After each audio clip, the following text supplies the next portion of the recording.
This is the story of how Enzo Maresca went from winning 2 major trophies with Chelsea to getting sacked just 18 months into his tenure. Chelsea parted company with their head coach on January 1st, 2026, after 1 win in 7 Premier League games left them 5th in the table, 15 points behind league leaders Arsenal. ESPN sources revealed that poor results weren't the real reason he lost his job. It was a complete breakdown in relations with the club's hierarchy that sealed his fate. What actually went down behind the scenes at Stamford Bridge? Why did a manager who won the Conference League and the Club World Cup find himself out of work before the season even reached its halfway point? And what does his cryptic comment about enduring his worst 48 hours at the club really mean? This is the full story of Enzo Maresca's dramatic exit from Chelsea. Who is Enzo Maresca? Before we get into the chaos of his final weeks, let's establish who Enzo Maresca actually is and why Chelsea hired him in the first place. Maresca turned 45 this year and started his playing career at West Brom, but he made his name in Italy. At Juventus, he played under Carlo Ancelotti and Marcello Lippi, then spent 4 years at Sevilla before stints at Malaga, and Olympiacos took him through to retirement in 2017. His coaching career took off at Manchester City, where he managed the under-23s and won the Premier League 2 title by 14 points in 2021. Parma came next with a brief unsuccessful spell that saw him dismissed after just 13 matches, which meant a return to City as Pep Guardiola's assistant during their treble-winning season from 2022 to 2023. Leicester City changed everything for him. During the 2023-24 season, Maresca won the championship with 97 points, and his obsession with patient possession and positional play, learned directly from Guardiola, made him an attractive prospect for top clubs. Chelsea came calling on June 3, 2024, paying approximately £8.5 million in compensation to Leicester, and handing Maresca a 5-year contract until 2029 with a club option for an additional year. His salary came to approximately £4.5 million per year, plus bonuses that included £1 million for Champions League qualification. Maresca said at the time, "To join Chelsea, one of the biggest clubs in the world, is a dream for any coach. It is why I am so excited by this opportunity." His first game ended in a 2-0 loss to Manchester City on August 18th, but his first Premier League win came a week later with a 6-2 thrashing of Wolves. By October, he'd been named Premier League Manager of the Month for September after collecting 13 points from his first 6 games. The achievements. Here's what makes Maresca's sacking so shocking. He actually won trophies. Chelsea defeated Real Champions League, the Europa League, and the Conference League. Then on July 13th, 2025, Chelsea won the FIFA Club World Cup, beating PSG 3-0 in the final.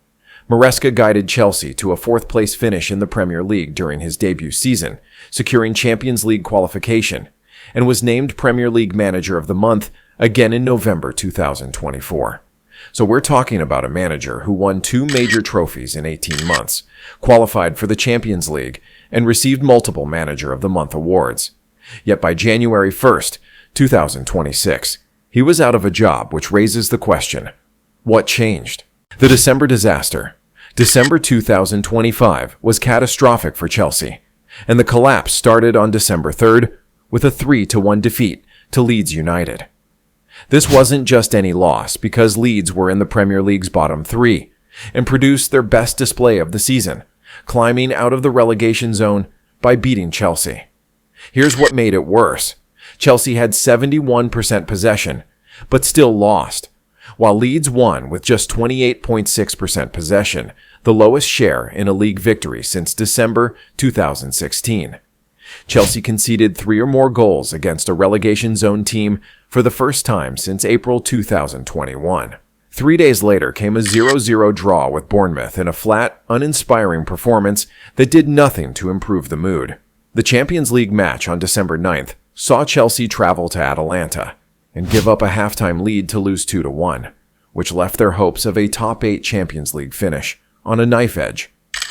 Chelsea hadn't won away from home in Europe all season, and that pattern continued in Bergamo. Chelsea did manage one win during this stretch when they beat Everton 2-0 at home on December 13th. But this victory came with a massive caveat that we'll explore shortly. December 28th brought a 2-1 loss to Aston Villa. And then came Maresca's last game in charge on December 30th, when Chelsea drew 2-2 with Bournemouth at Stamford Bridge after leading 2-0. Chelsea were booed off at the final whistle, and Maresca faced chants of, "You don't know what you're doing," from fans when he opted to substitute Cole Palmer. And here's where it gets strange. Maresca didn't show up at the post-match news conference. The official explanation claimed he was sick, but sources later revealed he wasn't actually ill. He was assessing his future, and believed that a lack of protection and interference from the club had caused critical issues. One win in 7 Premier League games dropped Chelsea from title contenders in early December to 5th place, 15 points behind Arsenal. The worst 48 hours. Mystery. Let's rewind to December 13th, the day Chelsea beat Everton 2-0, which should have been a positive moment. Instead, Maresca stunned reporters with this comment. "The last 48 hours has been the worst since I joined the club because many people didn't support me and the team." Reporters immediately wanted to know what he meant, but Maresca refused to explain. When pressed in subsequent press conferences, he said, "I already spoke about that and I don't have anything to add. It's Cardiff tomorrow, please. I think I was quite clear. No more than that." He did clarify one thing. "I said after the game that I love Chelsea supporters. They deserve the best," which meant he wasn't talking about the fans. ESPN reported that these comments took members of his own staff by surprise because he made them without warning to club staff or senior management. So what were those 48 hours really about? Sky Sports later reported that Chelsea briefed journalists about the true source of the conflict, the medical team. Chelsea claimed that Maresca went against the advice of their medical team on numerous occasions, playing players returning from injury for longer than advised and causing recurrences of injuries. Cole Palmer and Reece James both suffered setbacks this season, and Chelsea pointed directly to Maresca's decisions as the cause. Maresca saw the medical department's authority as interference, but Chelsea insisted that their medical team had to be autonomous from the manager, because they couldn't allow a coach to overrule independent medical staff's decisions on players' fitness and their return from injury. This wasn't a minor disagreement. This was a fundamental clash over who has final authority when it comes to player health. The worst 48 hours comment was Maresca's reaction to being told by the medical team that he couldn't play certain players. Chelsea viewed this as unacceptable interference with their duty of care to the players, while Maresca viewed it as the club undermining his authority as manager. The Manchester City and Juventus talks. While tensions were rising over the medical team, another issue was brewing. Maresca was talking to other clubs. The Athletic's David Ornstein revealed that Maresca spoke with Manchester City on 3 separate occasions, twice in late October 2024, and again in mid-December, right after his worst 48 hours comments. These discussions centered on potentially replacing Pep Guardiola if he decided to leave Manchester City, and Maresca also spoke to Juventus about returning to his former club. Now, Maresca had a contract clause that required him to inform Chelsea of any contact with other clubs, and he did inform them. Chelsea believed his decision to speak to City and Juventus was disrespectful, though, especially as it coincided with the team's dip in form. Here's the contradiction.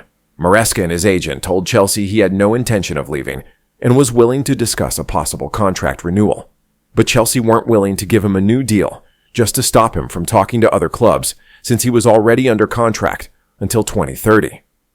When reporters asked Maresca about the Manchester City links in mid-December, he dismissed them as 100% speculation and said, "I have a contract here until 2029 probably.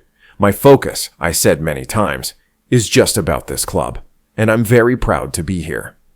The Athletic's reporting confirmed those conversations did happen, though, 3 times with City and at least once with Juventus. These weren't just casual conversations. They were happening while the team was struggling and while Maresca was publicly complaining about not being supported. Other friction points. The medical disputes and other club talks weren't the only sources of tension between Maresca and Chelsea.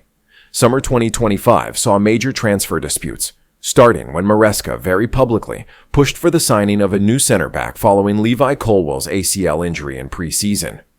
The hierarchy blocked that request over fears it would limit minutes for Josh Achiampong, a young academy prospect, which created one of the first public fallouts. Nicholas Jackson, one of the Premier League's most promising young strikers, was pushed out on loan to make room for Joao Pedro and Liam Delap, and according to ESPN, neither have impressed since arriving. Off-field issues piled up as well.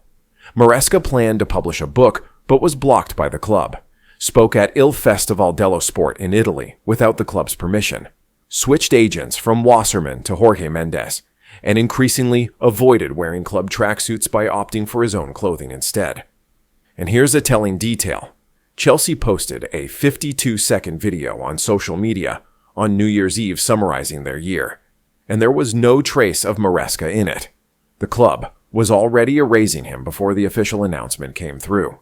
Maresca believed the pressure on him was unfair, given what he saw as difficult working conditions, and he felt a line had been crossed in terms of attempts to influence his team selection. For a manager who learned his trade under Pep Guardiola and values total control over his squad, this kind of interference was unacceptable. Chelsea's brutal response. Chelsea's response became increasingly hostile in the final days of December and the first days of January. Sky Sports Football reported something stunning on Thursday evening, January 2nd. Chelsea briefed journalists that Maresca lacked mental fortitude and emotional maturity. Think about that for a moment. A football club publicly questioning their recently departed manager's mental and emotional fitness for the job. This wasn't just a professional disagreement. This was personal. Chelsea's hierarchy found Maresca's actions after the Bournemouth draw unprofessional and disrespectful. And remember, he skipped the post-match press conference that day. NBC Sports reported that in the last 48 hours before the sacking, Chelsea had been prepared to wait until early January before making a final decision. But Maresca became intent on leaving, which resulted in emergency talks on New Year's Eve. The official statement tried to maintain some dignity, with key objectives still to play for across 4 competitions, including qualification for Champions League football. Enzo and the club believe a change gives the team the best chance of getting the season back on track.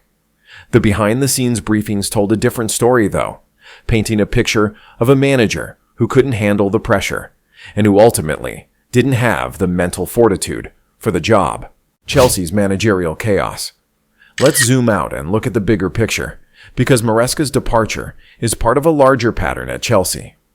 Maresca is the 7th coach to take charge since Blue Co bought the club in May 2022, which means 7 coaches in less than 4 years. Thomas Tuchel was sacked in September 2022. Graham Potter was sacked in April 2023 after less than 7 months. Frank Lampard served as interim, and Mauricio Pochettino left by mutual consent in June 2024, despite finishing 6th and reaching cup finals. And now Enzo Maresca, gone after 18 months. Since the year 2000, this is Chelsea's 25th managerial change, which shows a club that has completely abandoned any pretense of stability. The ownership group, led by Todd Boehly and Clearlake Capital, has spent over £1 billion on transfers and signed players to 7, 8, even 9-year contracts. But they won't give a manager who wins 2 trophies more than 18 months. That message to the next manager is clear. No matter what you achieve, you're always 1 bad month away from the sack. What's next for Chelsea? Chelsea needed to act quickly with a brutal fixture list ahead.